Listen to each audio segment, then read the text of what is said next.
Eu sempre tive ódio da minha mãe e do meu pai pelo simples fato deles não ter condições financeiras, né? Eles não podiam me dar aquilo que eu queria, né? Porque eu via minhas coleguinhas, né, tendo roupas, calçadas, aquelas coisinhas e eu não podia ter. Só que o que minha mãe e meu pai podiam fazer por mim, eles sempre fizeram. Só que eu sempre fui ingrata, não reconhecia, era muito ignorante, arrogante com eles. E sempre humilhei mesmo eles, né? Eu descartava todo aquele ódio neles. E eu cresci com isso no coração e não mudei. E aí, quando eu cresci, né, que cheguei a uma idadezinha, eu comecei a trabalhar. Meu serviço numa lojinha, eu ganhava um salário e uma comissão. E esse salário dava de eu pagar um curso de técnica de enfermagem, né? Então, eu comecei a fazer esse curso de técnica de enfermagem e fui fazendo e depois consegui finalizar o curso de técnica de enfermagem. E aí, eu comecei a trabalhar, né, na área de técnica de enfermagem. Só que o salário ainda não era suficiente para me manter, porque era muito pouco, eu queria mais.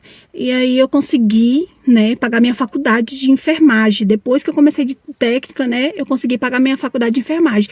Só que eu consegui porque meu pai, eu acho que do salário dele ficava R$ 50 para ele, para minha mãe pouquíssimo. Eu não tava nem aí para eles. Eu queria que eles pagassem minha faculdade, que eu queria ganhar dinheiro, que eles não tinham. Eu não tinha como pagar aquele preço só, que a culpa era deles, que eles não tinham dinheiro e eles que se virassem para me ajudar. E eles fizeram isso, eu trabalhei, deu certo. Eu fiz, né, a faculdade de enfermagem, me formei enfermeira e comecei a ganhar um saláriozinho melhor. E por eu ganhar um salário melhor, se fosse uma outra pessoa, eu iria ajudar os pais, né, e tudo, mas eu não tava nem aí pra eles, eu queria saber de mim. Então eu saí da casa deles e deixei bem claro pra eles que eu não queria nenhum dos dois na porta da minha casa. E se eu soubesse que eles estavam falando pra alguém que eram meus pais, eu iria processar eles e falei um monte de coisas, né. Aí eu sumi. E desde então não quis mais ter contato com eles e eles nunca nem descobriram meu endereço. Aí nesse hospital que eu comecei a trabalhar, eu comecei a me envolver com um doutor.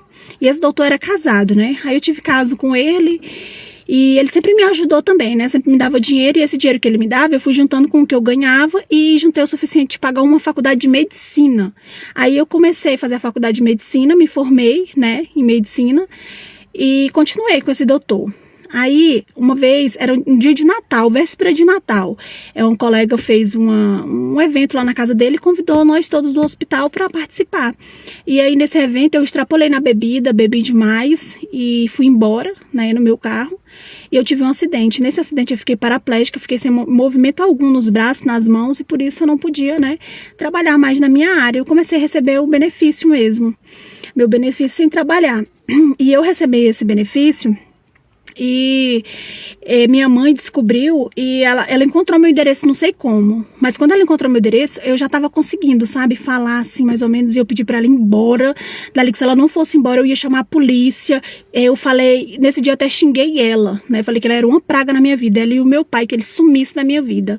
Eles sumiram mesmo e eu nunca mais tive notícia deles. E aí eu também não liguei. Aí logo esse doutor que eu tava, ele me deixou, né? Eu tava lá paraplégica e ele não me queria, já não servia mais pra ele, né? Eu era somente pra diversãozinha dele. Aí ele me deixou, aí eu conheci um rapaz que morou próximo da minha casa e esse rapaz, ele se envolveu comigo, só que ele se envolveu só por interesse, né? Por interesse do que eu tinha, do salário que eu estava ganhando, né, mesmo encostada pela minha profissão.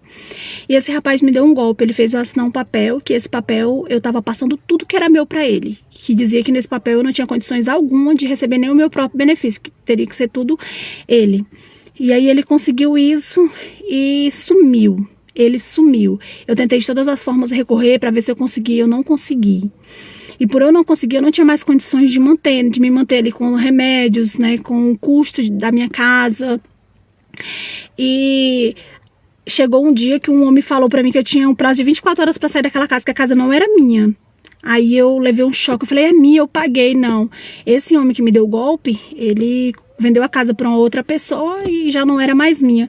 E eu tive a solução de voltar para casa dos meus pais. Eu me alegrei e falei, mesmo com tudo isso, eu vou voltar para casa da minha mãe, do meu pai, e vou pedir perdão para eles, né, por tudo que eu fiz, porque eu nunca aceitei uma vida e sempre maltratei, e agora as consequências estão vindo para mim, né? Eu consegui tudo que eu almejei, mas foi sendo desumilde, né? E quando a gente não tem humildade, a gente não chega em lugar nenhum. A gente tá lá no topo, mas rapidamente a gente desce. Quando eu cheguei lá na casa dos meus pais, eu fui surpreendida com a notícia que eles haviam falecido, porque a casa deles tinha pegado fogo. E como eu era filha única, os meus pais foram enterrados como indigente. E hoje eu não tenho aonde ficar. E que